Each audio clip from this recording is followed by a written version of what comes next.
यहाँ चाहिँ हाम्रो दाइहरू अङ्कल हुनुहुन्छ र हाम्रो आमालाई चाहिँ मैले लिएर आएको। आमालाई कस्तो भइरहेछ त आज बोकेर आउनु भएको छ? एकदम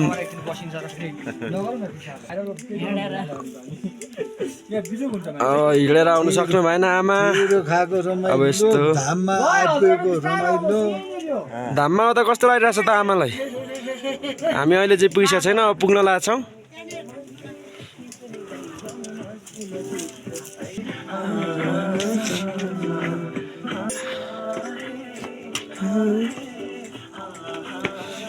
हाम्रो दर्शन ठुलो ठुलो चढ्दै हुनुहुन्छ र यहाँ चाहिँ ठुलो घन्टी आइपुग्नु छ उहाँहरू। अब मन्दिर पुग्न हामीलाई 10 देखि 15 मिनट लाग्छ। यहाँ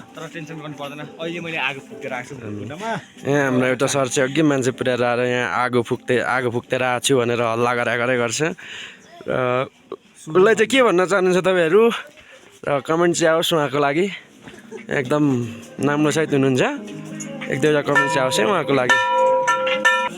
आज चाहिँ मौसम अलि धुम्म छ र देख्न सक्नुहुन्छ मौसम एकदम सही धमिलो छ।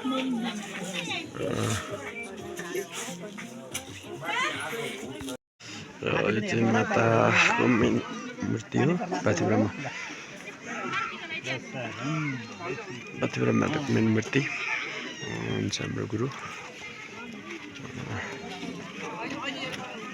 दर्शन भिड छ हजुर।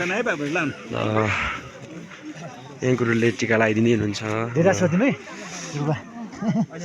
देवीर्द्वारा इन्द्रको संगाते बेडगर मनसन आवसन तरुणेन कुमारेण जमीमत पार्वण गुरुणे भगाट अनुदन्त पशुपने वसुधेयन्तु यजः धेम सदा परिभवग्नमविष्टदोहं तीर्थास्पदं शिवरेञ्च नुतं शरणिं भृत्यार्थिहं प्रणतपाल भवादिपूतं वन्दे महापुरुषते चरणारविन्दं।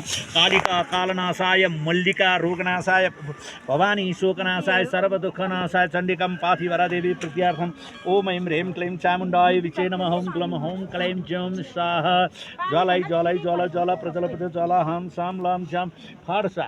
ओम सर्वाधा प्रशमनम त्रैलोक्यखिलेश्वरी एवमेव तो या कार्यम सद्वैरी विनाशनम भगवती शक्ति स्वरूपिणी शक्तिपीठा देवता जन स्वस्ति न इंद्रो सर्वाः स्वस्ति न पूषाः विश्ववेदाः स्वस्ति न दक्षिणैर्यर्चने स्वस्ति न सारको पर लानु त उतो रुखको भेदमा सर हुनुहुन्छ त्यहाँ ढोगारले लानु त्यही रुखको भेदमा राखिदिनु। चाहिँ पाथिब्रह्म मन्दिर गेट यसो छौँ र भक्तजनहरू पूजा गर्दै हुनुहुन्छ गेटमा।